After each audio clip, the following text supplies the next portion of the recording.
La arrojaron al Valle de las Sombras por nacer con ojos de distinto color, dejándola morir entre rocas frías y sombras hambrientas. 10 años después, regresó con el poder de comunicarse con los espíritus de la tierra, la única capaz de salvar al pueblo moribundo que la había condenado. Antes de continuar, no olvides suscribirte al canal, darle like al video y comentar desde qué parte del mundo nos estás viendo. Vamos allá. El sol se derramaba sobre las cumbres de la Sierra Madre Oriental, tiñendo de oro las laderas escarpadas, mientras el viento susurraba secretos entre los pinos centenarios. En el pequeño pueblo de San Cristóbal de las Casas, anidado entre montañas como un tesoro oculto, el silencio de la madrugada se rompió con un grito agónico que estremeció las paredes de adobe de la casa de los Mendoza. Dentro, Luciana Mendoza apretaba los puños contra las sábanas empapadas en sudor, mientras su cuerpo se convulsionaba con las últimas contracciones. A su lado, doña Remedios, la partera del pueblo, sostenía entre sus manos arrugadas a una recién nacida que no lloraba. «Respira, mi niña, respira», susurraba la anciana, dándole suaves palmadas en la espalda a la pequeña criatura.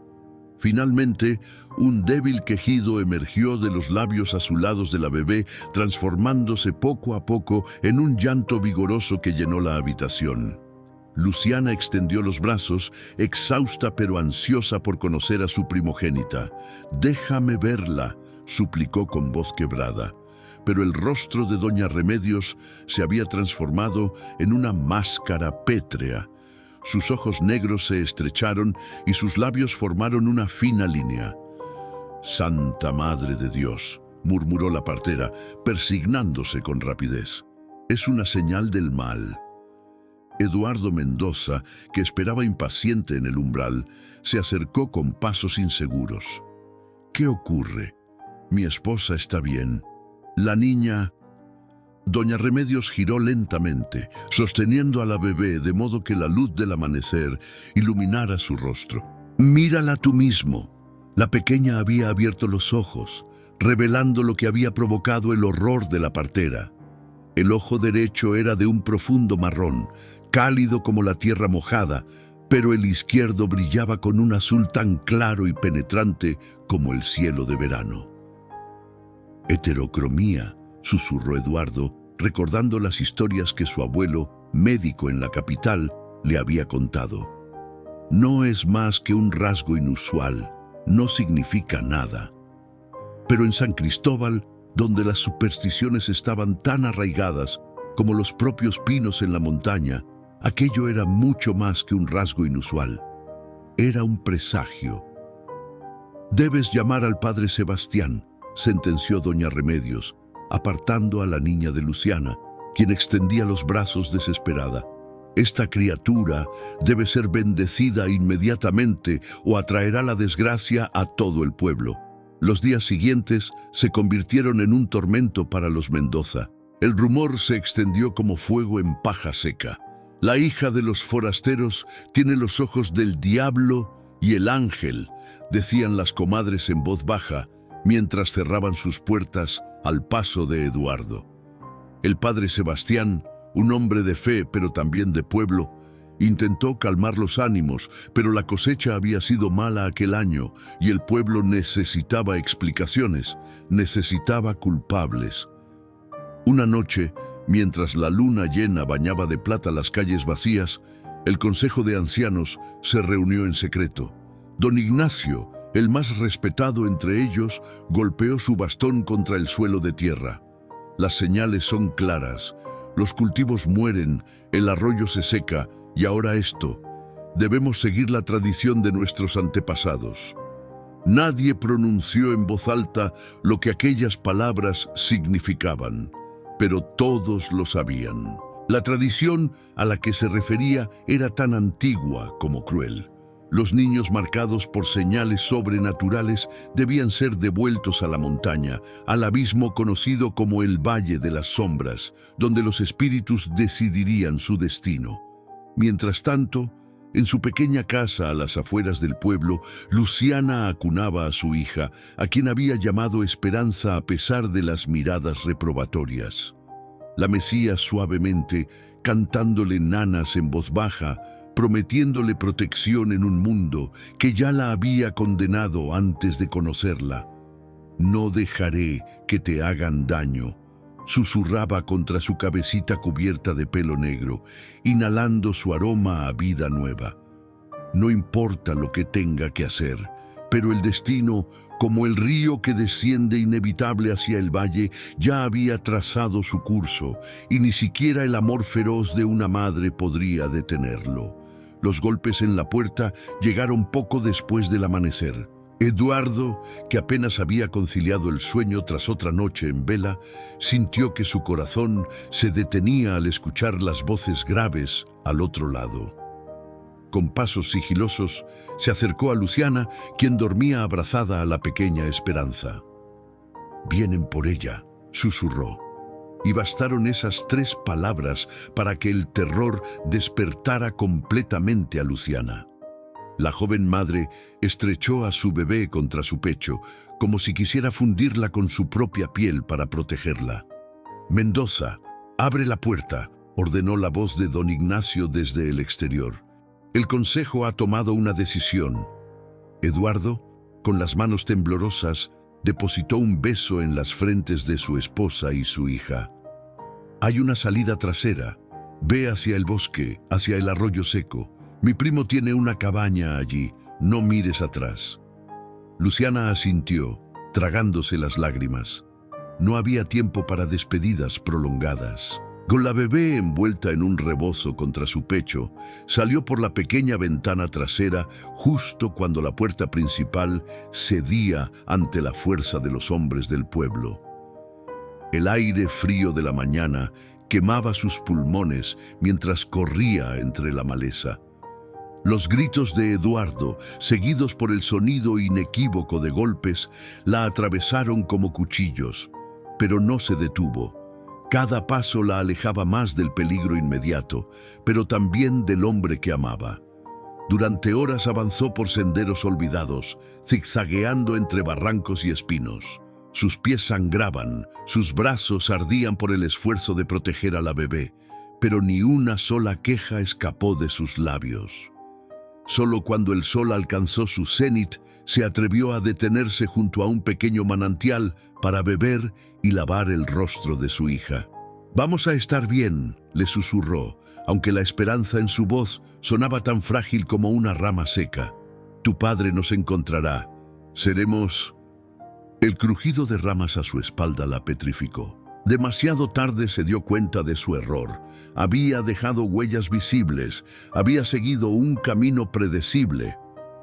«Ahí está», escuchó la voz de Pedro Suárez, el herrero del pueblo. «La tiene con ella». 6 hombres emergieron de entre los árboles rodeándola. Luciana retrocedió hasta que su espalda tocó el tronco de un árbol. No tenía escapatoria. «Entrega a la criatura, Luciana», dijo don Ignacio dando un paso al frente. «No empeores las cosas». «¿Empeorar qué?», gritó ella con la desesperación desbordándose por cada poro. «Es una bebé inocente, mi hija». «Es una señal», intervino el padre Sebastián, con el rostro contraído en una mueca que intentaba ser compasiva. «Dios tiene un plan para todos nosotros, incluso para las almas marcadas». «¿Dónde está Eduardo?», exigió saber Luciana, abrazando a Esperanza con más fuerza. La pequeña comenzó a llorar, como si percibiera el peligro que los rodeaba. El silencio de los hombres fue respuesta suficiente. Luciana sintió que algo se quebraba dentro de ella. ¿Qué le habían hecho a su esposo? «La niña debe ser entregada a la montaña», sentenció don Ignacio. «Es la única manera de detener la sequía, de salvar al pueblo». «Son supersticiones», gritó Luciana. «Barbarie. Si la tocan, juro por Dios que...» Él no terminó la frase. 2 hombres se abalanzaron sobre ella. Luchó como una leona, arañando, mordiendo, pero eran demasiados. Sintió cómo arrancaban a Esperanza de sus brazos, cómo la sujetaban mientras su hija se alejaba en brazos ajenos. Sus gritos rasgaron el aire del bosque, pero nadie acudió en su ayuda. «No le haremos daño», dijo el padre Sebastián mientras vendaban los ojos de Luciana y ataban sus manos. «La dejaremos en el Valle de las Sombras como dicta la tradición. Si los espíritus la juzgan digna, vivirá». «Malditos sean», sollozó Luciana, «malditos sean todos». La procesión avanzó lentamente hacia el Valle de las Sombras, un desfiladero profundo entre dos montañas, donde, según las leyendas, habitaban los espíritus de los antepasados. El padre Sebastián encabezaba la marcha, murmurando oraciones que sonaban huecas en medio de aquel acto de crueldad. Ninguno de ellos notó la figura silenciosa que los observaba desde lo alto de una roca. Ameyali, una joven huichol que recolectaba plantas medicinales en las montañas, había presenciado toda la escena. Sus ojos oscuros, intensos como la noche misma, seguían cada movimiento de los hombres del pueblo. Cuando la procesión alcanzó el borde del precipicio, Ameyali se deslizó como una sombra entre los pinos, acercándose lo suficiente para escuchar las palabras del ritual, para ver cómo el padre Sebastián rociaba agua bendita sobre la frente de la bebé y luego la depositaba, envuelta en una manta blanca, en una pequeña cornisa. «Que los espíritus de la montaña decidan», proclamó don Ignacio, y todos se retiraron lentamente, llevándose a Luciana, quien parecía haber perdido toda voluntad, toda fuerza. Ameyali esperó, inmóvil como los propios árboles, hasta que el último de ellos desapareció. Solo entonces se acercó al borde del precipicio. El llanto de la bebé era débil, como el zumbido de un insecto, pero aún perceptible. Ameyali no dudó. Su pueblo, los huicholes, había aprendido a sobrevivir en las montañas más inhóspitas de México, y desde niña le habían enseñado a descender por los acantilados en busca de hierbas sagradas que solo crecían en las grietas más inaccesibles. Con movimientos rápidos, ató una cuerda de fibra de maguey a un tronco cercano y comenzó a descender por la pared rocosa. El viento soplaba con fuerza, zarandeando su cuerpo delgado como si fuera una hoja, pero sus manos firmes no soltaban la cuerda. Cada vez que el llanto de la bebé se hacía más audible, sentía que los espíritus de sus ancestros la guiaban, la sostenían. Cuando finalmente alcanzó la cornisa donde habían dejado a la niña, contuvo el aliento. La pequeña estaba a solo unos centímetros del borde, agitando sus diminutos puños en el aire, con el rostro enrojecido por el esfuerzo de llorar. Un movimiento en falso y caería al vacío. «Tranquila, pequeña valiente», murmuró Ameyali, estirándose con cuidado para alcanzarla. «Ya estoy aquí». Con infinita delicadeza la tomó en brazos, asegurándola contra su pecho con una tira de tela que cruzaba su torso. Solo entonces la miró directamente al rostro y vio lo que había causado tanto terror en el pueblo, aquellos ojos, uno marrón y otro azul, que ahora la observaban con la inocencia absoluta de un recién nacido. «¡Qué tontos son!», susurró, pasando un dedo por la mejilla sonrosada. ¿No ven que eres un regalo del cielo? Los ojos distintos son señal de que puedes ver ambos mundos, el terrenal y el espiritual. El ascenso fue más difícil con la bebé a cuestas, pero Ameyali trepó con la determinación de quien sabe que carga no solo una vida, sino un destino. Cuando finalmente llegaron a la cima, se dejó caer sobre la hierba, jadeando, con la pequeña aún aferrada a su pecho. «Te llamaré Chitlali», decidió, observando cómo los ojos bicolores la contemplaban con curiosidad. «Porque eres como una estrella caída del cielo, brillante y única». Ameyali sabía que no podía regresar a San Cristóbal, donde seguramente la acusarían de interferir en la voluntad divina. Tampoco podía aventurarse a bajar al valle con una recién nacida en brazos. Su única opción era regresar a su propio pueblo, a la comunidad Huichol, que habitaba la parte más alta de la sierra, donde las nubes besaban la tierra. El camino fue arduo. Durante 3 días avanzó por senderos que solo los huicholes conocían, alimentando a la pequeña Citlali con leche de cabras salvajes que ordeñaba al amanecer y al anochecer. Dormía solo cuando la niña dormía, siempre alerta, siempre atenta a cualquier sonido que pudiera indicar que las buscaban. Al tercer día, cuando el sol comenzaba a descender, divisó a lo lejos las primeras cabañas de su aldea. Chozas circulares de adobe con techos cónicos de paja, decoradas con símbolos sagrados pintados en colores brillantes. El humo de las fogatas ascendía en columnas rectas hacia un cielo sin nubes. Su llegada no pasó desapercibida. Niños de ojos curiosos corrieron a su encuentro, rodeándola con una mezcla de asombro y alegría. Las mujeres salieron de las cabañas limpiándose las manos en sus faldas multicolores. Los ancianos interrumpieron sus conversaciones para observar a la joven que regresaba con un bulto apretado contra su pecho. Malinali, la abuela de Ameyali y matriarca del clan, fue la primera en acercarse. Sus arrugas profundas enmarcaban unos ojos negros que habían visto nacer y morir a 3 generaciones. «¿Qué traes ahí, nieta mía?», preguntó, aunque su tono indicaba que ya sospechaba la respuesta. Ameyali descubrió el rostro de Citlali, que dormía plácidamente. «Una niña, abuela. La abandonaron en el Valle de las Sombras, los de San Cristóbal». Malinali se inclinó para examinar a la bebé. Sus dedos nudosos acariciaron la mejilla de Citlali con la delicadeza de quien toca un pétalo. La pequeña abrió los ojos, revelando aquel rasgo que había sellado su destino. Un murmullo recorrió la multitud, pero no era de miedo ni repulsión. Era asombro, casi reverencia. «Ojos de tierra y cielo», murmuró Malinali. «Esta niña puede ver lo que nosotros no. Es un don sagrado». Tonatiuh, el chamán de la aldea, se abrió paso entre la gente. Era un hombre delgado, de edad indeterminada, con el rostro marcado por símbolos rituales y una mirada que parecía traspasar la piel hasta llegar al alma. «Tráela a mi cabaña», ordenó a Ameyali. «Necesito leer su destino». La joven siguió al chamán hasta su choza, la más grande de la aldea. El interior estaba iluminado por antorchas y el aroma de hierbas secas y copal impregnaba el aire. En el centro, un fuego ardía lentamente.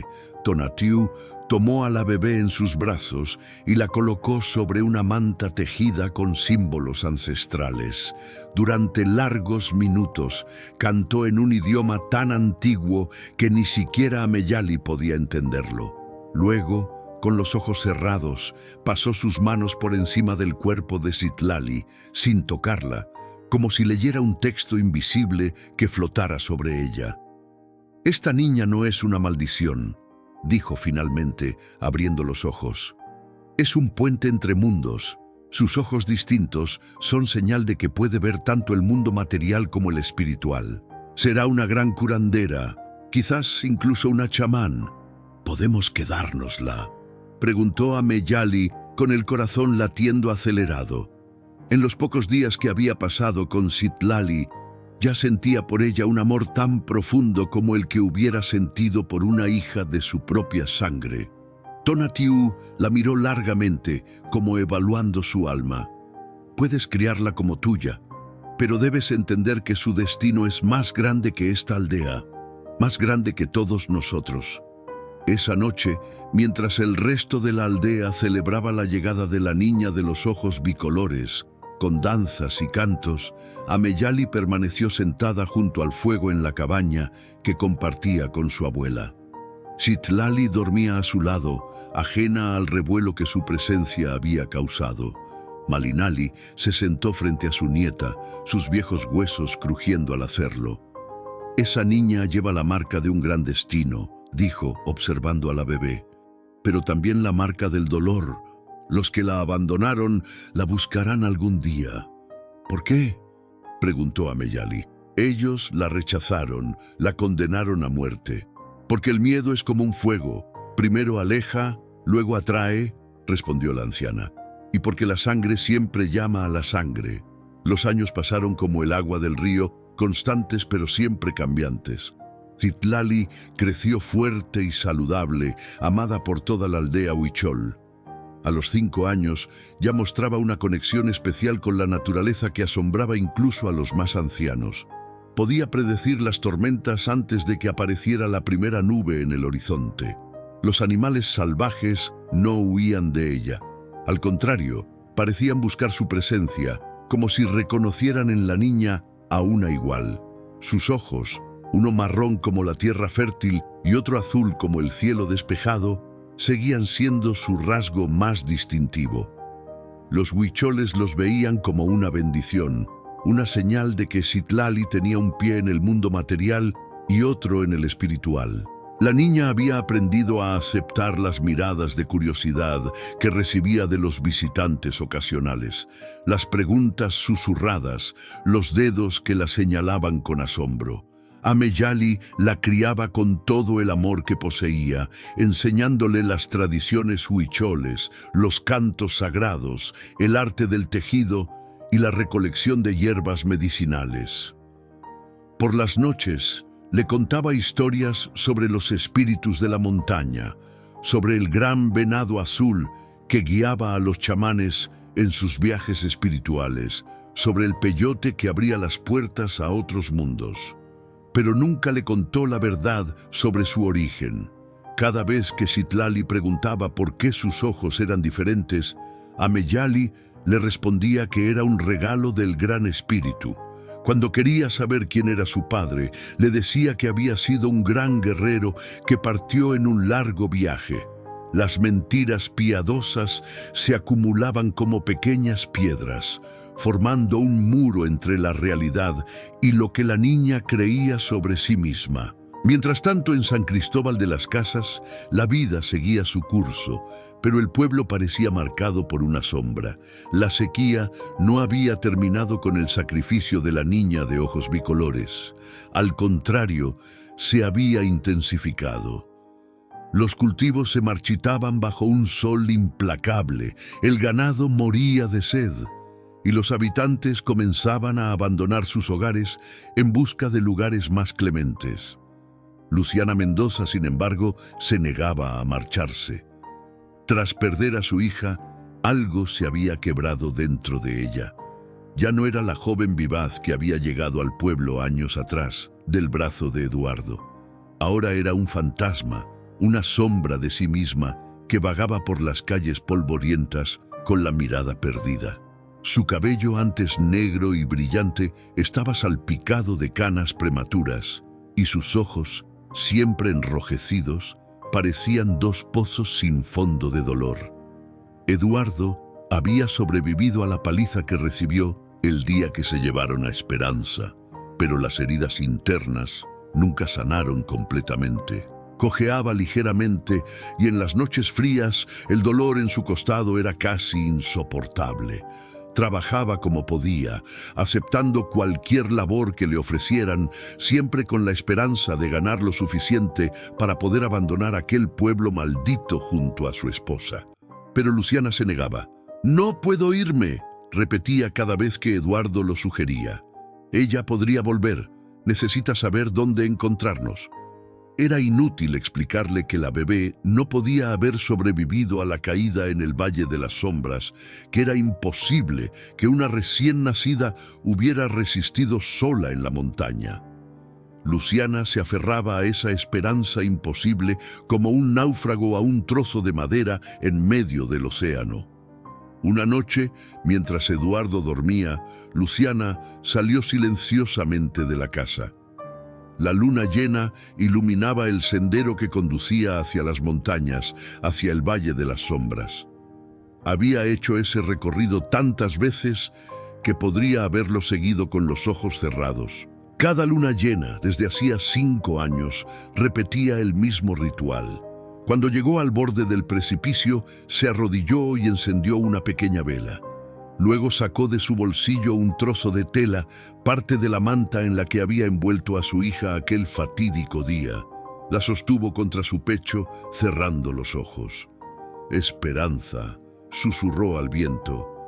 «Si estás ahí, si puedes escucharme, quiero que sepas que te estoy esperando, que nunca dejé de buscarte, que tu madre te ama más que a su propia vida». Las lágrimas corrían libremente por sus mejillas mientras hablaba a la noche, a las estrellas, al abismo que se abría ante sus pies. No esperaba una respuesta, nunca la había recibido, pero esta vez algo fue diferente. Un escalofrío recorrió su espalda, abrió los ojos, sobresaltada. Allí, a pocos metros de distancia, un venado blanco la observaba fijamente. Sus ojos reflejaban la luz de la luna como espejos, uno brillando con un tono ámbar, el otro con un destello azulado. Luciana contuvo el aliento.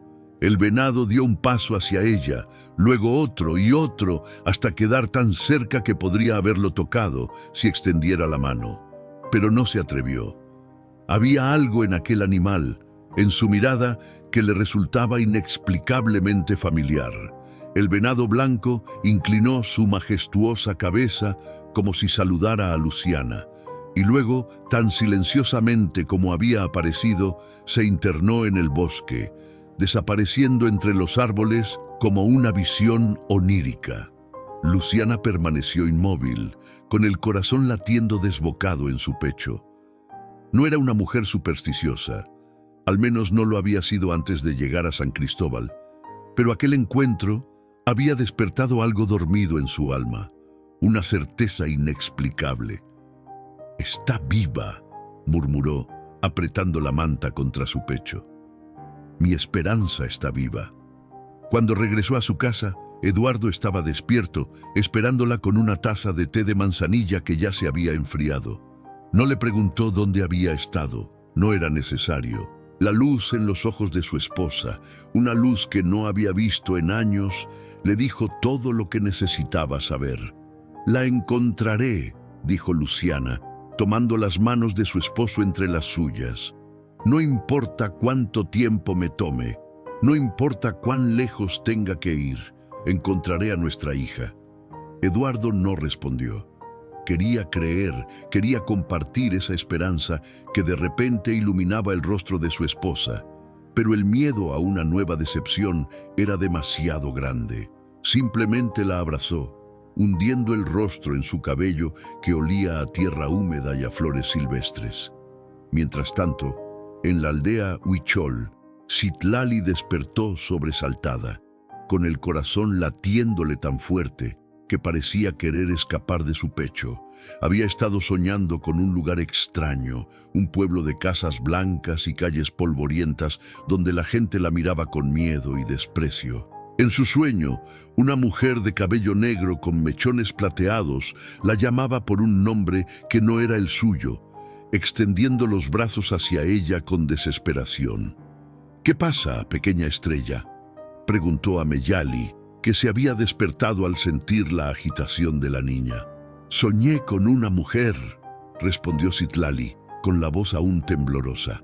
«Me llamaba, me buscaba, y había un venado blanco que nos miraba a ambas. Sus ojos eran como los míos». Ameyali sintió que un escalofrío le recorría la espalda. Tonatiuh, el chamán, les había advertido que esto podría suceder, que cuando Citlali se acercara a su 10º cumpleaños, los mundos comenzarían a llamarla, a reclamarla. «Solo fue un sueño», dijo, acariciando el cabello negro de la niña. «Vuelve a dormir». Pero ambas sabían que no era solo un sueño. Los huicholes creían en el poder de los sueños, en su capacidad para conectar mundos, para revelar verdades ocultas, para señalar caminos. Al día siguiente, Ameyali llevó a Citlali a la cabaña de Tonatiuh. El chamán las esperaba, como si hubiera previsto su visita.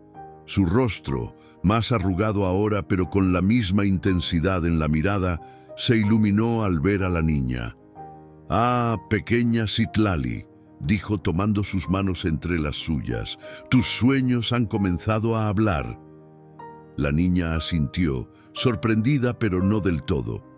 Desde que tenía uso de razón, Tonatiuh siempre parecía saber lo que pensaba, lo que sentía, incluso antes de que ella misma pudiera ponerle palabras. El chamán la condujo al centro de la cabaña, donde el fuego sagrado ardía perpetuamente. La hizo sentarse frente a las llamas y le pidió que cerrara los ojos. «Cuéntame tu sueño», ordenó con voz suave pero firme. «Cada detalle, por pequeño que parezca». Citlali obedeció, describiendo el pueblo, las casas, el sol implacable que quemaba la tierra, la mujer que la llamaba, el venado blanco con ojos bicolores. Mientras hablaba, Tonatiuh arrojaba hierbas al fuego, que chisporroteaba y cambiaba de color, pasando del naranja al azul, del azul al verde. Cuando la niña terminó su relato, el chamán permaneció en silencio, contemplando las llamas como si en ellas pudiera leer un mensaje cifrado. «Lo que has visto no es solo un sueño», dijo finalmente. «Es un llamado. El mundo que dejaste atrás te está buscando». Citlali lo miró confundida. «¿El mundo que dejé atrás? Yo siempre he vivido aquí con mi madre». Tonatiuh intercambió una mirada con Ameyali, quien asintió levemente, con resignación. Había llegado el momento de la verdad. «Citlali», dijo Ameyali, arrodillándose frente a la niña y tomando sus manos. «Hay algo que debo contarte, algo que debería haberte dicho hace mucho tiempo». Y así, con la voz quebrada por momentos pero firme en su determinación, Ameyali le contó todo. Cómo la había encontrado en el Valle de las Sombras, abandonada por un pueblo supersticioso que temía sus ojos diferentes. Cómo la había rescatado y traído a la aldea Huichol. Cómo había decidido criarla como suya propia. Citlali escuchó en silencio, con los ojos muy abiertos y el rostro inexpresivo, como si su mente estuviera luchando por asimilar cada palabra, cada revelación que cambiaba todo lo que creía saber sobre sí misma. «Entonces, ¿no eres mi verdadera madre?», preguntó finalmente, con una voz tan pequeña que apenas se oyó por encima del crepitar del fuego. «Soy tu madre en todas las formas que importan», respondió Ameyali, con lágrimas en los ojos. «Te he amado desde el primer momento en que te vi, te he criado, te he enseñado todo lo que sé. Pero es cierto, no te llevé en mi vientre». Citlali se apartó de ella, retrocediendo hasta que su espalda tocó la pared de la cabaña. Sus ojos, aquellos ojos extraordinarios que habían sido su bendición y su maldición, se llenaron de lágrimas. «¿Quién soy entonces?», preguntó, con la voz temblorosa por la emoción contenida. «¿De dónde vengo? ¿Quiénes son mis verdaderos padres?».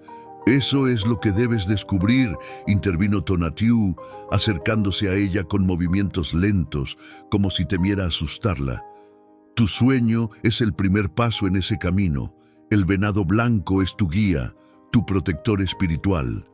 Te está mostrando el camino hacia tu origen, hacia tu destino». «¿Y si no quiero saberlo?», desafió Citlali, con una chispa de rebeldía en la mirada. «¿Y si solo quiero quedarme aquí, ser quien siempre he creído ser?». «El destino no pregunta, pequeña estrella», respondió el chamán con una sonrisa triste. «Nos encuentra, nos arrastra, nos transforma. Puedes resistirte, pero eso solo hará el viaje más doloroso». Citlali miró a Ameyali, buscando en sus ojos una respuesta, una salida, una promesa de que nada tenía que cambiar. Pero lo que encontró fue resignación y una tristeza profunda que le encogió el corazón. «El sueño volverá», continuó Tonatiuh, «cada vez más vívido, cada vez más urgente, y no solo a ti. La mujer que viste, tu madre de sangre, también está recibiendo el llamado. Los mundos que se separaron están buscando reunirse». «¿Qué debo hacer entonces?», preguntó Citlali, limpiándose las lágrimas con el dorso de la mano. «Prepararte», respondió Tonatiuh. aprender todo lo que puedas sobre tus dones, sobre tu conexión con los espíritus, porque cuando llegue el momento de enfrentar tu pasado, necesitarás toda la fuerza que puedas reunir. Esa noche, mientras la aldea dormía bajo un manto de estrellas, Citlali permaneció despierta, contemplando el cielo a través de la pequeña abertura en el techo de la cabaña. Todo lo que creía saber sobre sí misma se había desvanecido como humo en el viento. Era como si hubiera despertado en un cuerpo extraño, en una vida que no le pertenecía. A su lado, Ameyali también estaba despierta, sintiendo el dolor de la niña como si fuera propio. Quería consolarla, explicarle, prometerle que nada cambiaría, pero las palabras parecían inadecuadas, insuficientes. «Te quiero, mamá», dijo de repente Citlali en la oscuridad. «No importa lo que pase, no importa lo que descubra, tú siempre serás mi madre». Ameyali dejó escapar un sollozo ahogado y extendió los brazos. Citlali se acurrucó contra ella, como cuando era pequeña y tenía miedo de las tormentas. «Y yo a ti, mi pequeña estrella», susurró Ameyali besando su frente, «hasta mi último aliento y más allá». Pero ambas sabían que algo había cambiado irrevocablemente. El futuro, que antes les parecía tan claro y seguro, ahora se presentaba como un camino nebuloso, incierto, lleno de peligros y revelaciones que podrían unirlas más profundamente o separarlas para siempre. Los meses siguientes transformaron a Citlali más de lo que nadie hubiera podido prever. Bajo la tutela de Tonatiuh, sus dones naturales florecieron como flores silvestres tras la lluvia. Aprendió a interpretar el lenguaje secreto de los animales, a leer los patrones de las nubes, a encontrar plantas curativas que permanecían ocultas para otros ojos. Pero sobre todo, aprendió a moverse entre los mundos, a deslizarse en ese espacio intermedio donde lo material y lo espiritual se entrelazaban como hilos en un telar. El chamán estaba asombrado. «En todos mis años», le confió a Ameyali una tarde, mientras observaban a Citlali comunicarse con un halcón que se había posado voluntariamente en su brazo. «Nunca había visto a alguien tan joven con tal dominio de los dones ancestrales. Es como si los espíritus hubieran estado esperando por ella». Ameyali asintió, con una mezcla de orgullo y temor. Veía cómo su hija adoptiva se transformaba día a día, cómo sus ojos bicolores parecían brillar con una luz interior cuando se sumergía en sus trances, cómo su conexión con el mundo natural se hacía cada vez más profunda. Y aunque se alegraba por ella, no podía evitar sentir que cada nuevo don la alejaba un paso más de su lado, la acercaba un paso más a ese otro mundo, ese otro destino que la reclamaba. Los sueños de Citlali continuaban, cada vez más vívidos, cada vez más detallados. En ellos, la mujer de cabello negro con mechones plateados, a quien ahora sabía que era su madre biológica, la llamaba por un nombre que no era el suyo: Esperanza. Le hablaba de un padre que la esperaba, de un hogar que nunca había conocido, de un pueblo que necesitaba sanar de sus miedos y supersticiones. Y siempre, en cada sueño, aparecía el venado blanco con ojos bicolores, guiándola por senderos que no reconocía, mostrándole lugares que nunca había visitado. Citlali había aprendido de Tonatiuh que el venado blanco era una manifestación espiritual de gran poder, un mensajero entre mundos, un guía para almas perdidas en la encrucijada. Una mañana, mientras recogía hierbas en lo más profundo del bosque, Citlali lo vio. No en sueños esta vez, sino frente a ella, tan real como los árboles que la rodeaban. El venado blanco, con su pelaje resplandeciente bajo los rayos de sol que se filtraban entre el follaje, la observaba con aquellos ojos extraordinarios que eran un reflejo de los suyos. La niña contuvo el aliento, temiendo que cualquier movimiento lo espantara. Pero el venado no parecía asustado. Al contrario, dio un paso hacia ella, luego otro, hasta quedar a una distancia tan corta que Citlali podía sentir su aliento cálido sobre la piel. «¿Qué quieres de mí?», susurró, extendiendo una mano temblorosa hacia el animal. El venado inclinó su cabeza, permitiendo que los dedos de la niña rozaran su pelaje. Y en ese instante, como si una compuerta se abriera en su mente, Citlali vio imágenes que no eran recuerdos suyos.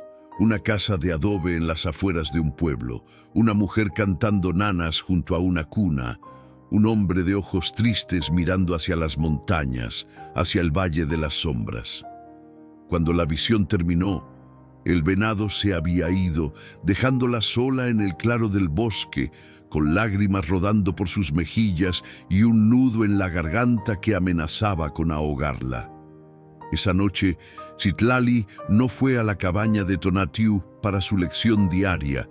En su lugar, empacó algunas de sus pertenencias en un pequeño morral de piel, una muda de ropa, algo de comida seca y un amuleto que Ameyali le había dado años atrás, una pequeña figura tallada en hueso que representaba a una mujer con los brazos extendidos, como queriendo abrazar al mundo entero. Ameyali la encontró sentada junto al fuego, con el morral a sus pies y una determinación en el rostro que no había visto antes.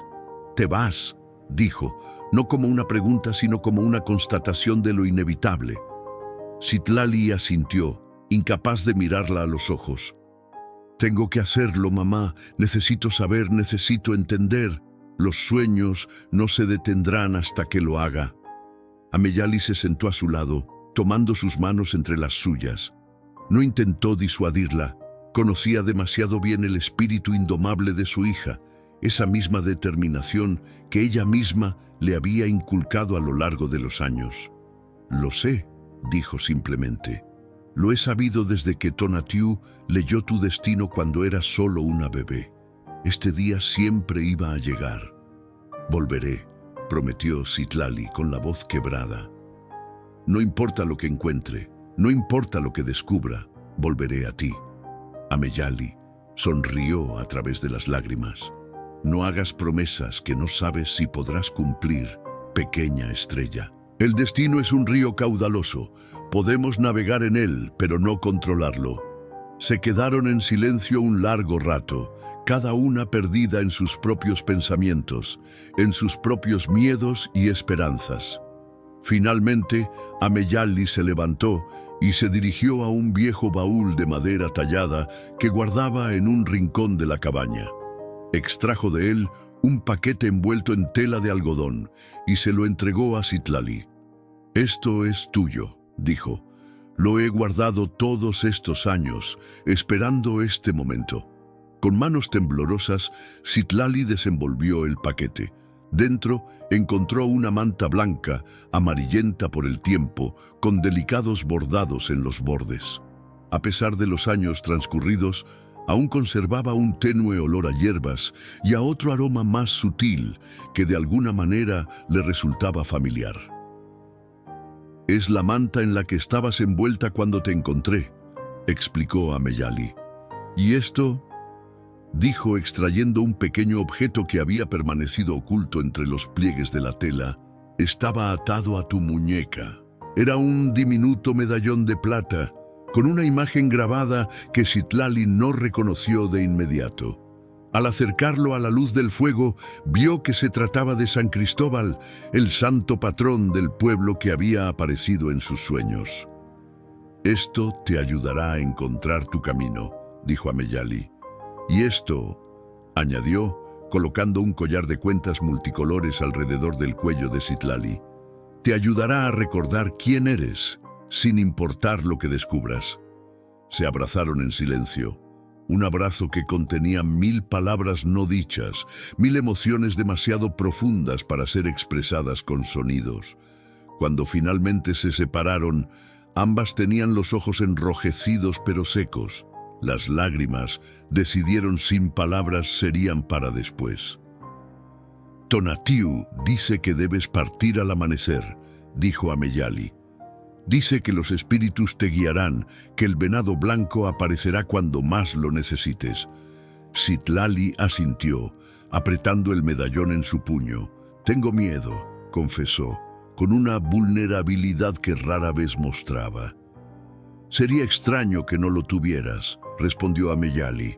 El miedo es parte del viaje. Te mantiene alerta, te mantiene viva, pero no dejes que te domine, no dejes que te paralice. Esa noche, mientras Ameyali dormía, Citlali permaneció despierta, mirando las estrellas a través de la abertura en el techo. Había memorizado cada constelación, cada patrón celeste que señalaba los puntos cardinales. Sabía cómo orientarse en la oscuridad, cómo encontrar agua en el desierto, cómo distinguir las plantas comestibles de las venenosas. Ameyali le había enseñado bien, la había preparado para un mundo que ambas sabían que algún día tendría que enfrentar sola. Pero nadie la había preparado para el dolor de la separación, para la incertidumbre del camino, para el temor de descubrir verdades que quizás sería mejor no conocer. «Sé valiente, pequeña estrella», susurró a la noche, repitiendo las palabras que Ameyali le había dicho 1000 veces a lo largo de los años. Los valientes también tienen miedo, pero siguen adelante a pesar de él. Cuando el primer rayo de sol asomó por el horizonte, Citlali ya estaba lista. Llevaba una túnica huichol que Ameyali había bordado especialmente para ella, con símbolos protectores tejidos en hilos de colores brillantes. El medallón de plata colgaba de su cuello, junto al collar de cuentas, y la manta blanca iba cuidadosamente doblada en su morral. La aldea entera se había reunido para despedirla. Los niños con quienes había jugado, los ancianos que le habían contado historias, las mujeres que le habían enseñado a tejer y a cocinar. Todos sabían que este día llegaría, que Citlali no pertenecía completamente a su mundo, que su destino la llevaría por caminos que ellos no podían seguir. Tonatiuh fue el último en acercarse. El viejo chamán llevaba en las manos una vara de madera labrada con símbolos sagrados, coronada por una pequeña talla que representaba a un venado.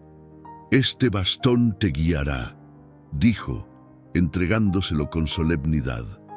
«Y esto», añadió, pintando con sus dedos untados en ocre rojo un símbolo en la frente de Citlali, «te protegerá de los espíritus malignos que intentarán desviarte de tu camino».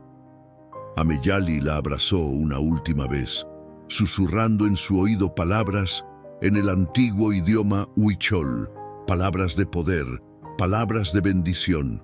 Luego, con un esfuerzo visible, la soltó, dando un paso atrás. Citlali echó una última mirada al que había sido su hogar durante casi 10 años, grabando en su memoria cada detalle, cada rostro, cada olor. Luego, con la barbilla en alto y los ojos brillantes por las lágrimas contenidas, dio media vuelta y comenzó a descender por el sendero que llevaba al valle. No miró atrás. Sabía que si lo hacía, su determinación podría flaquear.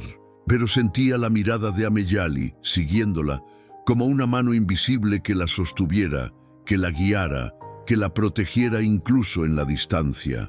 El camino hacia San Cristóbal de las Casas, hacia su pasado, hacia su verdadero nombre, se extendía ante ella como un río serpenteante, lleno de incógnitas y peligros, pero también de respuestas, de verdades, de revelaciones que la transformarían para siempre. El camino de la montaña al valle era traicionero, lleno de precipicios ocultos y senderos que se desvanecían sin aviso. Para cualquier viajero ordinario habría sido casi imposible de navegar, pero Citlali no era ordinaria. Las enseñanzas de Ameyali y Tonatiuh le habían dado la capacidad de leer el lenguaje secreto de la naturaleza, de seguir el vuelo de ciertos pájaros que siempre anidaban cerca del agua, de interpretar las formaciones de las rocas que señalaban caminos antiguos olvidados por los hombres, pero no por los espíritus. Durante 3 días avanzó sin descanso, durmiendo apenas lo necesario, comiendo frutos silvestres y raíces que reconocía como seguras. Cuando el agua de su cantimplora se acabó, encontró un manantial oculto entre las rocas, guiada por el comportamiento de los insectos que revoloteaban en la zona. La naturaleza le hablaba, y ella escuchaba con atención. Al amanecer del cuarto día, cuando la niebla aún se aferraba a las laderas de la montaña como un velo fantasmal, Citlali llegó a un mirador natural que le ofreció su primera vista de San Cristóbal de las Casas. Desde allí, el pueblo parecía pequeño, vulnerable, un conjunto de casas blancas y techos de teja roja agrupados alrededor de una iglesia que se alzaba como un dedo señalando al cielo. «Con que ahí es donde nací», murmuró para sí misma, sintiendo un nudo en la garganta. No sabía si lo que experimentaba era añoranza, curiosidad o temor. Quizás una mezcla de todo. Mientras contemplaba el pueblo, un movimiento captó su atención. El venado blanco había aparecido a unos metros, observándola con aquellos ojos que eran un reflejo de los suyos. Esta vez, Citlali no se sorprendió. De alguna manera, sabía que su guía espiritual no la abandonaría en este momento crucial. «¿Qué encontraré allí abajo?», le preguntó, sin esperar realmente una respuesta. «¿Me aceptarán como soy o volverán a rechazarme por mis ojos?». El venado no contestó, por supuesto, pero inclinó su cabeza como en señal de reverencia. Luego giró y comenzó a descender por un sendero que Citlali no había notado antes. Un camino más seguro, menos escarpado, que serpenteaba entre los árboles hasta las primeras casas de la periferia del pueblo. La niña lo siguió, confiando en su guía sobrenatural más que en sus propios instintos. A medida que descendía, el paisaje iba cambiando. Los pinos y robles de la montaña daban paso a matorrales más bajos y secos. El aire, antes fresco y limpio, se volvía más cálido, más pesado, cargado con olores nuevos, humo de leña, comida cocinándose, animales de corral. El venado se detuvo al borde de un pequeño arroyo que marcaba el límite entre la montaña y las primeras casas dispersas de San Cristóbal.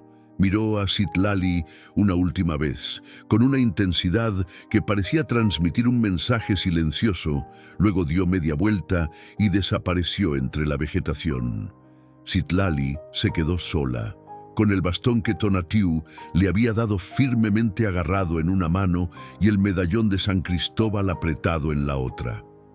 Respiró hondo, reuniendo todo su coraje, y cruzó el arroyo con un salto ágil.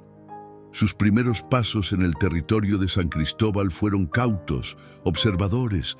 Veía a lo lejos a mujeres tendiendo ropa, a hombres trabajando en pequeños huertos resquebrajados por la sequía, a niños persiguiendo gallinas flacas. La pobreza era evidente, pero había algo más, algo que Citlali podía percibir con su sensibilidad especial, una tristeza profunda, casi palpable, que parecía impregnar el aire mismo. Una niña de unos 6 años, que jugaba con una muñeca de trapo frente a una modesta casa de adobe, fue la primera en verla. Se quedó paralizada, con los ojos muy abiertos, como si estuviera contemplando una aparición. «¡Mamá!», gritó finalmente corriendo hacia la puerta de su casa. «¡Ven a ver! ¡Una niña india con ojos raros!». Citlali se detuvo, sintiendo que su corazón se aceleraba. No se había preparado para este momento, para ser señalada, para ser el centro de atención desde el primer instante. Una mujer salió de la casa, secándose las manos en el delantal. Miró a Citlali y se quedó tan quieta como su hija lo había estado segundos antes. «Dios mío», susurró, persignándose apresuradamente. «No puede ser». Citlali dio un paso atrás, insegura. ¿Debía huir? ¿Debía explicar quién era? ¿Por qué había venido? Pero antes de que pudiera decidir, la mujer se recuperó de la impresión inicial y la llamó con un gesto. «Ven aquí, niña. No te haré daño». Algo en su tono, una mezcla de asombro y compasión, hizo que Citlali obedeciera. Se acercó lentamente, aún lista para salir corriendo si era necesario. «¿Cómo te llamas?», preguntó la mujer inclinándose para quedar a su altura. «Citlali», respondió ella, y luego, tras un momento de duda, añadió: «Pero creo que aquí me conocían como Esperanza». La mujer contuvo el aliento, llevándose una mano a la boca. ¿Esperanza? ¿La hija de los Mendoza? Citlali asintió, aunque no estaba segura. Nunca había oído ese apellido, pero sabía que su verdadero nombre, el que le habían dado al nacer, era Esperanza. «Pero tú deberías estar muerta», dijo la mujer, y su voz temblaba. «Te dejaron en el Valle de las Sombras cuando naciste, por tus ojos». «No morí», respondió Citlali con sencillez. «Alguien me encontró, me salvó, me crió como su hija». «Santa Virgen», murmuró la mujer, haciendo la señal de la cruz. «Es un milagro». Luego, como saliendo de un trance, añadió: «Tus padres, tus verdaderos padres, aún viven aquí, en las afueras del pueblo. Tu madre nunca dejó de buscarte, nunca dejó de creer que estabas viva, a pesar de lo que todos decíamos». El corazón de Citlali dio un vuelco. Una cosa era saber, en abstracto, que tenía padres biológicos en algún lugar. Otra muy distinta era descubrir que estaban cerca, que su madre la había buscado, que nunca había perdido la esperanza. ¿Puedes llevarme con ellos?», preguntó, con una voz tan pequeña que apenas se oyó. La mujer dudó un instante, mirando hacia el centro del pueblo. «No sé si es buena idea que atravieses el pueblo. La gente, algunos aún creen en las viejas supersticiones. Ven, te llevaré por un camino menos transitado». Citlali la siguió, con una mezcla de ansiedad y anticipación que le hacía temblar las rodillas. La mujer, que se presentó como Carmen, la guió por senderos laterales, bordeando el pueblo en lugar de atravesarlo. Mientras caminaban, le contó fragmentos de la historia, cómo el nacimiento de una niña con ojos de distinto color había sido interpretado como un mal presagio en medio de una sequía devastadora, cómo el Consejo de Ancianos había decidido devolverla a la montaña, cómo sus padres habían intentado protegerla sin éxito. «Tu madre nunca se recuperó», dijo Carmen, mientras señalaba una pequeña casa de adobe en la distancia, la única en esa parte del valle, con un huerto marchito en el frente y una cabra flaca atada a un poste. Se convirtió en un fantasma, en una sombra de lo que era. «Y tu padre, bueno, él hace lo que puede para mantenerlos a flote, pero la culpa lo está consumiendo lentamente».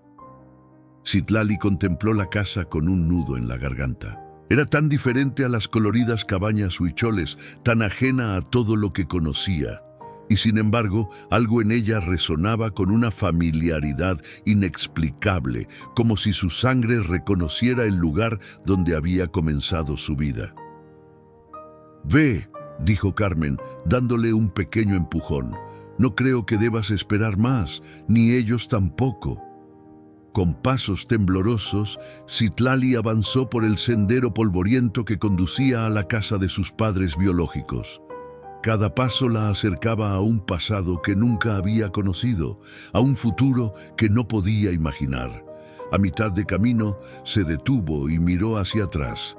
Carmen se había ido, dejándola sola para enfrentar este momento. Respiró hondo, apretó el medallón de San Cristóbal en su puño y siguió adelante. Cuando llegó a la puerta, levantó la mano para llamar, pero antes de que sus nudillos tocaran la madera, la puerta se abrió. Allí, enmarcada por la luz del interior, estaba la mujer de sus sueños, la de cabello negro salpicado de plata. Sus ojos, del mismo tono marrón oscuro que uno de los de Citlali, se abrieron con asombro, luego con incredulidad, finalmente con un reconocimiento tan profundo que parecía traspasar el tiempo mismo. «Esperanza», susurró Luciana Mendoza, y en ese nombre, En esa voz, en ese momento, todo el universo de Citlali se detuvo, se contrajo y luego explotó en 1000 fragmentos brillantes. «Mamá», respondió ella, usando una palabra que hasta entonces solo había asociado con Ameyali, pero que ahora abría un nuevo mundo de significados y sentimientos. Y como si el tiempo hubiera estado esperando este preciso instante para comenzar a fluir de nuevo, Luciana se abalanzó hacia ella, envolviéndola en un abrazo que olía a canela y a lágrimas, a pérdida y a reencuentro, a un amor que había sobrevivido a lo imposible. El tiempo pareció detenerse en aquel abrazo. Citlali sintió cómo los brazos de Luciana la envolvían con una fuerza nacida de años de anhelo contenido, de oraciones susurradas en noches de insomnio, de una esperanza que se había negado a morir incluso cuando la razón dictaba lo contrario. Era un abrazo que intentaba recuperar 10 años perdidos en un solo instante. Mi niña, repetía Luciana entre sollozos, acariciando el cabello de Citlali como si no pudiera creer que fuera real, que estuviera allí, frente a ella, después de tantos años creyéndola perdida en el abismo del Valle de las Sombras. Desde el interior de la casa, una voz masculina llamó: «Luciana, ¿qué sucede?». Citlali levantó la vista por encima del hombro de Luciana. Un hombre delgado, de cabello entrecano y rostro marcado por profundas líneas de preocupación, apareció en el umbral. Al principio, sus ojos reflejaban confusión, luego incredulidad, finalmente un asombro que lo dejó paralizado. «Eduardo», dijo Luciana sin soltar a Citlali, «es ella, es nuestra esperanza». Eduardo Mendoza se tambaleó como si hubiera recibido un golpe físico. Se apoyó en el marco de la puerta para no caer. Sus ojos, del mismo tono azul intenso que el ojo izquierdo de Citlali, se llenaron de lágrimas. «No es posible», murmuró, pero en su voz no había rechazo sino miedo. Miedo a creer y luego descubrir que solo era un cruel espejismo, otra más de las muchas falsas esperanzas que habían alimentado y luego destrozado su corazón a lo largo de los años. Citlali se apartó suavemente de Luciana y dio un paso hacia él. «Soy yo», dijo, y aunque había usado otro nombre durante toda su vida, en ese momento sintió que decía la verdad. «Alguien me encontró en el Valle de las Sombras, me salvó, me crió como su hija. Me llamó Citlali, que significa estrella en su lengua, pero ahora sé que antes era esperanza». Eduardo avanzó con pasos inseguros, como un hombre que camina sobre hielo fino. Se arrodilló frente a ella, sus ojos recorriendo cada centímetro de su rostro, deteniéndose en sus ojos bicolores, aquellos ojos que habían sido su condena y que ahora eran la prueba irrefutable de su identidad. «Eres tú», dijo finalmente, su voz quebrada por la emoción. «Realmente eres tú». La abrazó con fuerza, con un sollozo que parecía arrancado de lo más profundo de su ser. Citlali sintió como las lágrimas de su padre biológico mojaban su cuello, como sus manos temblaban al sujetarla, como si temiera que pudiera desvanecerse en cualquier momento. Los tres entraron a la casa, un hogar modesto pero limpio, con paredes encaladas y piso de tierra apisonada. Algunas flores silvestres en un jarrón de barro y unas cortinas de colores intentaban dar un toque de alegría al lugar, pero Citlali podía sentir la tristeza que impregnaba cada rincón, una tristeza que había sido su única compañera durante demasiados años. Sentados alrededor de una mesa de madera gastada, Citlali les contó su historia, cómo Ameyali la había encontrado, cómo la había llevado a la aldea Huichol, cómo había crecido rodeada de amor y aceptación, aprendiendo las costumbres y tradiciones de aquel pueblo que veía sus ojos diferentes como un don y no como una maldición. «Ella es mi madre también», dijo, con una firmeza suave pero inquebrantable. «No quiero que piensen mal de ella por haberme llevado. Me salvó la vida, me dio un hogar, me enseñó todo lo que sé. Eduardo y Luciana intercambiaron una mirada en la que se mezclaban gratitud y celos, alivio y dolor. Nunca podríamos pensar mal de quien te mantuvo a salvo cuando nosotros no pudimos, dijo Eduardo, tomando la mano de Citlali entre las suyas.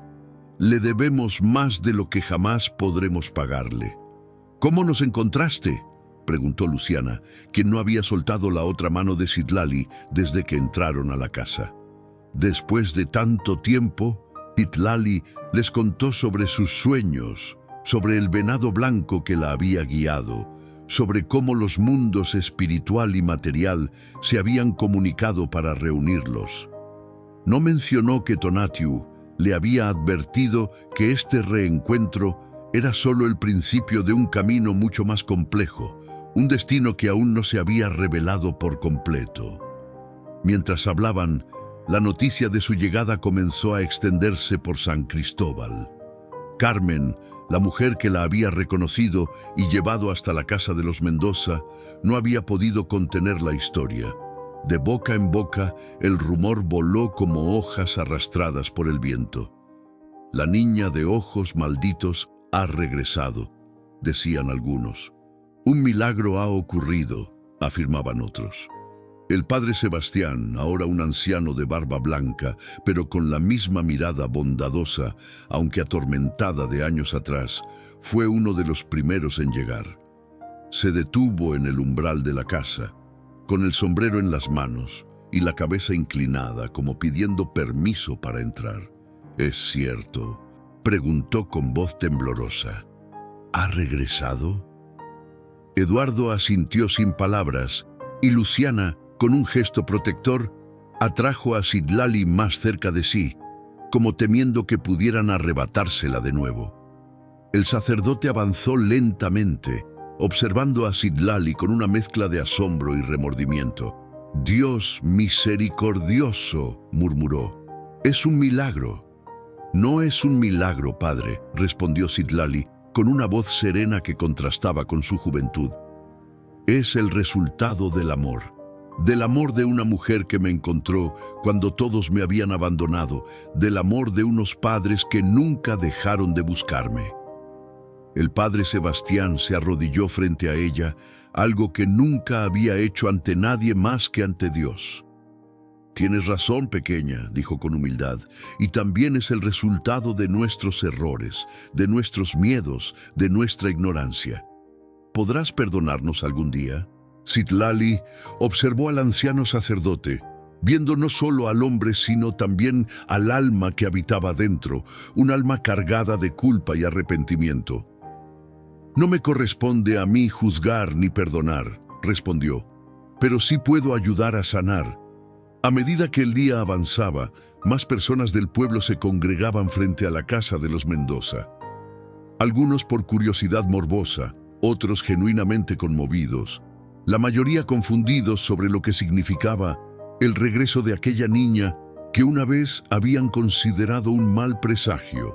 Don Ignacio, el anciano que 10 años atrás había liderado el consejo que decidió el destino de la recién nacida Esperanza, también vino. A diferencia del padre Sebastián, no pidió perdón ni mostró arrepentimiento. Sus ojos, hundidos en un rostro curtido por el sol y los años, reflejaban desconfianza y miedo. «No es natural», le dijo a los que quisieron escucharlo. «Nadie sobrevive al Valle de las Sombras. Esto es una señal, otra señal. La sequía no ha terminado. La tierra sigue muriendo. ¿No lo ven?». Sus palabras encontraron eco en algunos corazones, especialmente entre los más ancianos, aquellos que habían crecido con las viejas supersticiones tan arraigadas como las raíces de los árboles centenarios en la montaña. Pero otros, principalmente los más jóvenes, veían en Citlali no una amenaza sino una esperanza, precisamente lo que su nombre original prometía. Si ella había sobrevivido a lo imposible, ¿no podía el pueblo también sobrevivir a la sequía, a la pobreza, a la desesperanza? Al atardecer, cuando el sol teñía de naranja y púrpura los tejados de San Cristóbal, Citlali salió al pequeño huerto trasero de la casa. Necesitaba un momento de soledad, un espacio para procesar todo lo que había vivido en las últimas horas, para asimilar las emociones encontradas que bullían en su interior. La tierra del huerto estaba reseca, agrietada. Las pocas plantas que aún resistían, algunas cebollas, unos cuantos chiles, parecían luchar por cada gota de humedad. Citlali se arrodilló, tomando un puñado de tierra entre sus manos. La sintió, la olió, le habló en silencio como Ameyali le había enseñado. «Está sufriendo», murmuró, «como todos aquí». Un movimiento en la periferia de su visión la alertó. Al girar, vio de nuevo al venado blanco, observándola desde el límite del huerto, donde éste se fundía con la maleza salvaje. Sus ojos bicolores brillaban en el crepúsculo con una inteligencia que iba más allá de lo animal. «¿Por qué me trajiste aquí?», le preguntó Citlali, sabiendo que no recibiría una respuesta verbal, pero confiando en que, de alguna manera, el mensaje llegaría. El venado inclinó su cabeza, escarbó el suelo con una pezuña y luego miró hacia el cielo. Citlali siguió su mirada. Nubes oscuras se acumulaban en el horizonte, pero no eran nubes de lluvia. Había algo amenazador en ellas, algo que hizo que un escalofrío recorriera su espalda. Cuando volvió a mirar hacia donde había estado el venado, éste había desaparecido. En su lugar, un pequeño brote verde, imposible en aquella tierra seca, emergía del suelo. «Citlali», la voz de Eduardo la llamó desde la casa. «Ven dentro. Hay personas que quieren hablar contigo». La niña se levantó, sacudiéndose la tierra de las manos y la falda. Antes de entrar, miró una última vez hacia el brote solitario. Algo le decía que su presencia en San Cristóbal no era casualidad, que había sido traída por una razón que iba más allá del reencuentro con sus padres biológicos. En la sala de la casa, un grupo de hombres la esperaba. Entre ellos reconoció a don Ignacio, cuyos ojos reflejaban una mezcla de miedo y furia contenida. A su lado, el alcalde del pueblo, un hombre de mediana edad con un bigote bien recortado y una expresión de preocupación mal disimulada. También estaba el padre Sebastián, nervioso, retorciendo el sombrero entre sus manos. «Así que tú eres la niña que volvió del Valle de las Sombras», dijo el alcalde, estudiándola con intensidad. «La niña de los ojos de dos colores». Citlali asintió, sin intimidarse ante las miradas escrutadoras. Luciana se situó protectoramente a su lado, mientras Eduardo permanecía cerca, tenso como la cuerda de un arco. «El pueblo está inquieto», continuó el alcalde. «Tu regreso ha despertado viejos miedos, viejas historias. Don Ignacio cree que tu presencia aquí es una señal de que los espíritus siguen enfadados, que la sequía no terminará mientras tú estés entre nosotros». «No son cuentos, son verdades», interrumpió don Ignacio, golpeando el suelo con su bastón. «La tierra no miente. Miren afuera, miren nuestros campos moribundos, nuestros pozos secos. La maldición sigue viva porque ella sigue viva». «¡Basta!», gritó Luciana, con una furia que sorprendió a todos, incluso a ella misma. «No permitiré que hables así de mi hija. No otra vez, no después de todo lo que nos han hecho». «Mamá», intervino Citlali con voz tranquila, poniendo una mano sobre el brazo tembloroso de Luciana. «Está bien». Luego se dirigió a los hombres. «Entiendo sus miedos. Los huicholes también respetan las señales, también creen en el poder de los espíritus, pero no soy una maldición. Tal vez sea parte de la solución». Don Ignacio soltó una risa seca, despectiva. «¿Solución? ¿Tú? Una niña criada por indios, con ojos que desafían a la naturaleza misma. ¿Qué podrías hacer tú que nosotros no hayamos intentado ya?» Citlali no se amedrentó. Con una serenidad impropia de sus 10 años respondió: «Escuchar a la tierra, a los árboles, al viento. Ellos hablan, pero ustedes ya no saben cómo oírlos». El silencio que siguió a sus palabras fue denso, casi palpable.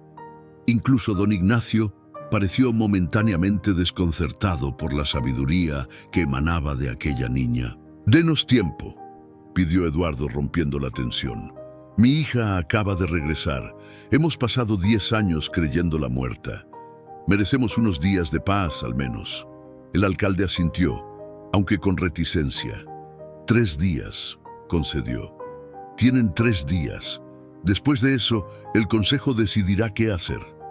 Cuando los hombres se marcharon, la casa de los Mendoza quedó sumida en un silencio pesado, cargado de inquietud. Citlali miró a sus padres biológicos. Vio el miedo en sus ojos, el temor a perderla de nuevo. «No dejaré que te lleven otra vez», prometió Luciana, abrazándola con fiereza. «Esta vez lucharé. Si es necesario, nos iremos, los 3, lejos de aquí». Citlali le devolvió el abrazo, pero en su mente sabía que huir no era la respuesta. El venado blanco no la había traído hasta aquí para escapar a la primera señal de peligro. Había un propósito mayor, una razón que aún no comprendía del todo, pero que podía sentir en sus huesos, en su sangre, en el aire mismo que respiraba. «Todo estará bien, mamá», dijo. Y por primera vez en años, Luciana Mendoza sintió que quizás, solo quizás, aquella promesa podría cumplirse. Esa noche, mientras sus padres biológicos dormían, Citlali se sentó junto a la pequeña ventana de la habitación que habían preparado para ella, mirando hacia la montaña donde los huicholes, donde Ameyali, esperaban noticias suyas. La luna iluminaba el paisaje con su luz plateada, dibujando sombras alargadas en el valle reseco. «Estoy entre 2 mundos», susurró a la noche. «2 madres, 2 nombres, 2 destinos. ¿Cómo puedo ser fiel a ambos sin traicionar a ninguno?» La pregunta quedó flotando en el aire, sin respuesta. Pero en algún lugar de la montaña, un venado blanco levantaba su cabeza hacia la misma luna, como si escuchara, como si entendiera, como si supiera que el verdadero desafío apenas comenzaba. El amanecer del segundo día encontró a Citlali en el huerto trasero, arrodillada frente al pequeño brote verde que había aparecido donde el venado blanco escarbara la tierra. Con delicadeza rodeó la frágil planta con sus manos, sin tocarla, sintiendo la débil energía que emanaba de ella como un latido apenas perceptible. Cerró los ojos y comenzó a cantar en voz baja, una melodía antigua que Tonatiuh le había enseñado, un canto de invocación a los espíritus de la tierra, del agua, del aire y del fuego. La canción fluía de sus labios como un arroyo cristalino, con palabras que ella misma no comprendía del todo, pero que parecían resonar en el aire mismo, en el suelo bajo sus rodillas, en la luz dorada que comenzaba a bañar el valle. Eduardo la observaba desde la puerta trasera de la casa, fascinado y algo inquieto. En aquella niña de ojos bicolores, su hija y al mismo tiempo una desconocida, veía un poder que no alcanzaba a comprender. Un poder que desafiaba sus creencias, su educación, todo lo que creía saber sobre el mundo. «¿Qué haces?», preguntó finalmente, acercándose con pasos cautelosos. Citlali abrió los ojos, pero no se giró. «Le hablo a la tierra», respondió con sencillez. «Le digo que no está sola, que hay quienes aún la escuchan, la respetan, la aman». Eduardo se arrodilló junto a ella, observando con asombro el pequeño brote, un milagro verde en medio de la tierra resquebrajada por la sequía. «¿Cómo es posible?», murmuró. «Nada ha crecido en este huerto en años, a pesar de nuestros esfuerzos. La tierra responde al amor», explicó Citlali. «Los huicholes me enseñaron que cada planta, cada animal, cada piedra tiene un espíritu. Cuando les hablas con respeto, cuando los escuchas de verdad, te responden». Eduardo extendió una mano temblorosa hacia el brote, sin llegar a tocarlo. Nunca había visto nada tan frágil y al mismo tiempo tan lleno de promesa. ¿Crees que podrías ayudar al pueblo?», La preguntó con la voz cargada de una esperanza que casi dolía. La sequía nos está matando lentamente. Si continuamos así, en unos años no quedará nada de San Cristóbal. Citlali guardó silencio por un momento, contemplando el pequeño brote. Finalmente, asintió. Puedo intentarlo, pero necesitaré ir al Valle de las Sombras. Eduardo palideció. Al valle, pero ese lugar es peligroso. Es donde es donde todo comenzó, interrumpió Citlali con suavidad. Y es donde debe continuar. He visto el lugar en mis sueños. Hay algo allí, algo importante que necesito encontrar. Luciana se unió a ellos, llevando una bandeja con tazas humeantes de chocolate caliente. Al escuchar las últimas palabras de Citlali, casi dejó caer la bandeja. No, dijo con voz firme pero temblorosa. No te dejaré ir a ese lugar maldito, no ahora que acabo de recuperarte. Citlali se levantó, mirándola con una mezcla de ternura y determinación. No es un lugar maldito, mamá. Es un lugar sagrado. Un punto donde los mundos se encuentran. Y no iré sola. Quiero que vengan conmigo. El silencio que siguió a sus palabras estaba cargado de temor, incredulidad y, sin embargo, un extraño sentimiento de inevitabilidad. Como si los tres supieran, en el fondo de sus corazones, que este momento había estado esperándolos desde hace 10 años. La noticia de que Citlali planeaba ir al Valle de las Sombras se extendió por San Cristóbal con la velocidad del fuego en paja seca. Antes del mediodía, una multitud se había congregado frente a la casa de los Mendoza. Algunos venían con antorchas y herramientas de labranza, azuzados por las palabras de don Ignacio, quien veía en los planes de la niña una confirmación de sus peores temores. «Va a convocar a los demonios de la montaña», gritaba el anciano, su voz quebrada por la edad, pero aún potente en su odio. «Va a traer más desgracias sobre nosotros». Otros, sin embargo, habían venido por curiosidad o incluso con una chispa de esperanza. Si la niña que había sobrevivido al valle una vez creía que podía encontrar allí la salvación para el pueblo, no merecía al menos el beneficio de la duda. El padre Sebastián intentaba calmar los ánimos, colocándose entre la multitud enfurecida y la casa, con los brazos extendidos como un escudo humano. «Hermanos, hermano», suplicaba, «no repitamos los errores del pasado. La violencia solo trae más violencia, el miedo solo engendra más miedo». Pero sus palabras apenas se oían por encima del clamor de la multitud. La situación estaba a punto de descontrolarse cuando la puerta de la casa se abrió y Citlali salió al porche. El silencio cayó como una piedra. Todos los ojos se volvieron hacia la niña de ojos bicolores, que los observaba sin miedo, con una serenidad que contrastaba fuertemente con su juventud.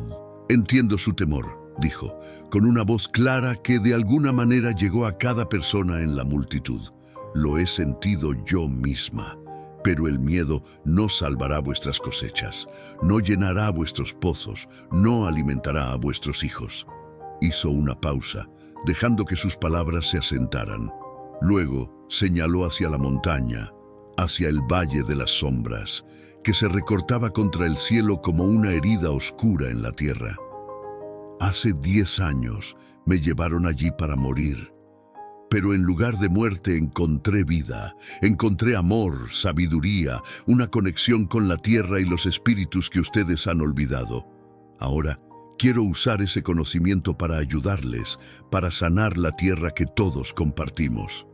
Don Ignacio dio un paso adelante, su bastón golpeando el suelo con furia. «Palabrería india. ¿Qué puede saber una niña sobre sanar la tierra? Eres tú quien la ha maldecido con tu presencia». «Escúchenla», gritó una voz desde la multitud.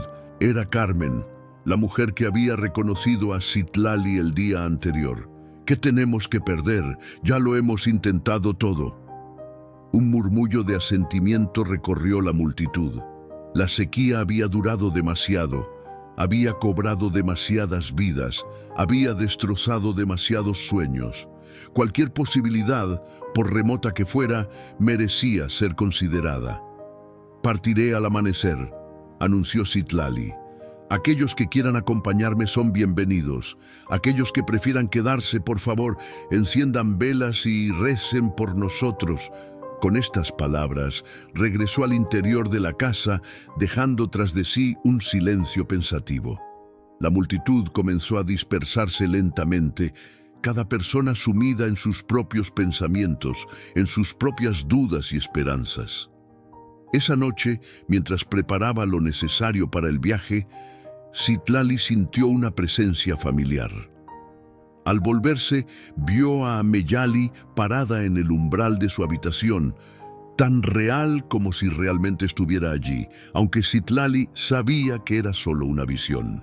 «Pequeña estrella», dijo la imagen de su madre adoptiva con una sonrisa melancólica, «tu camino se vuelve más claro, pero también más peligroso».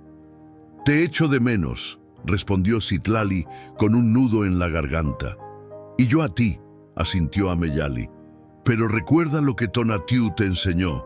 Estamos conectados por hilos invisibles que ni la distancia ni el tiempo pueden romper». La visión comenzó a desvanecerse, pero antes de desaparecer por completo, Ameyali añadió: «Busca la cueva detrás de la cascada. Allí encontrarás lo que necesitas para completar tu destino». Cuando Citlali quiso preguntar más, la visión ya se había disipado, dejándola sola con sus dudas y la certeza de que al día siguiente enfrentaría la prueba más difícil de su joven vida. El amanecer del tercer día llegó con un cielo teñido de un rojo intenso, como si el sol sangrara sobre las montañas. Citlali, Eduardo y Luciana se encontraron frente a la casa, listos para emprender el camino hacia el Valle de las Sombras. Para sorpresa de todos, no estaban solos. El padre Sebastián, Carmen y un pequeño grupo de aldeanos, principalmente jóvenes, habían decidido acompañarlos. Incluso más sorprendente fue la presencia del alcalde, quien se mantenía algo apartado, pero con una determinación visible en su mirada. «No creo en brujerías indias», dijo cuando Eduardo lo interrogó con la mirada. «Pero he visto demasiadas tumbas cavadas por la sequía. Si existe la más mínima posibilidad». El único ausente notable era don Ignacio, quien había jurado que nada lo haría regresar al lugar donde una vez habían abandonado a un bebé maldito. Algunos de sus seguidores más cercanos tampoco aparecieron, pero la mayoría del pueblo había optado por una postura de cautelosa esperanza. El camino hacia el valle era empinado y traicionero. Citlali, sin embargo, avanzaba con paso seguro, como si hubiera recorrido esa senda 1000 veces antes. En cierto modo, así era. La había transitado en sus sueños, guiada por el venado blanco que ahora, para asombro de todos, apareció brevemente en la distancia, sus ojos bicolores brillando como estrellas en pleno día. «El venado sagrado», murmuró el padre Sebastián persignándose. «Dios obra de maneras misteriosas». Cuando finalmente alcanzaron el borde del Valle de las Sombras, un silencio sobrecogedor cayó sobre el grupo. Allí abajo, entre paredes escarpadas de roca negra, se extendía el abismo donde 10 años atrás habían dejado a una recién nacida para que muriera. Luciana sollozó, aferrándose al brazo de Eduardo, quien también luchaba contra las lágrimas. «Aquí es donde termina mi camino», dijo Citlali, mirando a sus padres biológicos con ternura. «El resto debo recorrerlo sola». «¡No!», exclamó Luciana, aferrándose a ella con desesperación. «No te perderé otra vez, no en este lugar». Citlali la abrazó con fuerza. «No me perderás, mamá, esta vez es diferente. Esta vez vengo por elección, no por condena. Esta vez sé quién soy». Antes de que pudieran protestar más, comenzó a descender por el sendero que serpenteaba hacia el fondo del valle, apoyándose en el bastón que Tonatiuh le había dado. Su pequeña figura pronto se perdió entre las sombras, dejando atrás a un grupo dividido entre el temor y la esperanza. En el fondo del valle, Citlali siguió el sonido de agua corriente, un milagro en sí mismo, considerando la sequía que azotaba la región. Tras una hora de caminar entre rocas y maleza, encontró la cascada, un delgado hilo de agua que caía desde lo alto de una pared de piedra, formando un pequeño estanque cristalino. Detrás de la cortina de agua, tal como Ameyali le había indicado en su visión, se abría la entrada a una cueva. El interior de la caverna estaba iluminado por una luz azulada que parecía emanar de las propias paredes. Citlali avanzó, maravillada, hasta llegar a una cámara circular en cuyo centro se alzaba un altar de piedra tallada con símbolos que no reconocía, pero que de alguna manera comprendía. Eran más antiguos que los huicholes, más antiguos incluso que los aztecas o los mayas. Eran los símbolos de los primeros habitantes de estas tierras, aquellos que habían aprendido a comunicarse con los espíritus de la naturaleza. Sobre el altar reposaba una vasija de barro, agrietada pero aún intacta. Cuando Citlali la tocó, sintió un hormigueo en las puntas de los dedos, como si una corriente eléctrica pasara de la arcilla a su piel. «Te he estado esperando», dijo una voz detrás de ella. Citlali se giró, sobresaltada.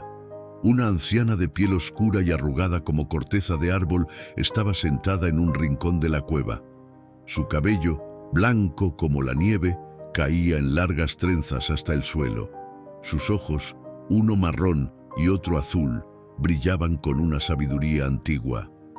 «¿Quién eres?», preguntó Citlali, aunque en el fondo ya lo sabía. «Soy la que fue antes que tú», respondió la anciana, «la que también nació con ojos de tierra y cielo, la que también fue rechazada y luego buscada, la guardiana del agua, la que espera entre mundos». «¿Qué debo hacer?», preguntó Citlali, sintiendo que estaba al borde de una revelación que cambiaría todo. La anciana señaló la vasija. «El agua de vida ha esperado por ti. Llévala al pueblo, derrama 3 gotas en cada campo, en cada pozo, en cada arroyo seco, pero antes debes pagar el precio». «¿Qué precio?». «Debes elegir», dijo la anciana. «No puedes ser Citlali y Esperanza a la vez. No puedes pertenecer a 2 mundos completamente. Debes elegir tu nombre, tu camino, tu destino». Citlali miró la vasija, luego a la anciana, sintiendo el peso de la decisión sobre sus hombros. Durante un largo momento permaneció en silencio, escuchando los latidos de su corazón, el goteo del agua en la cueva, el susurro de la tierra bajo sus pies. Finalmente levantó la mirada, una nueva determinación brillando en sus ojos bicolores. «No elegiré», dijo con firmeza. «No rechazaré ninguna parte de mí. Soy Citlali Esperanza, hija de 4 padres, perteneciente a 2 mundos pero única en mí misma. No dividiré mi corazón para complacer a los demás». Una sonrisa se dibujó en el rostro arrugado de la anciana. «Así sea. Has pasado la prueba». La vasija en el altar comenzó a brillar con una luz pulsante. Cuando Citlali la tomó entre sus manos, sintió que estaba más llena que antes, como si su decisión hubiera hecho brotar más agua de vida de su interior. «Ve ahora», dijo la anciana, su forma comenzando a desvanecerse como niebla bajo el sol. «Sana la tierra, une a los pueblos, sé el puente que siempre estuviste destinada a ser».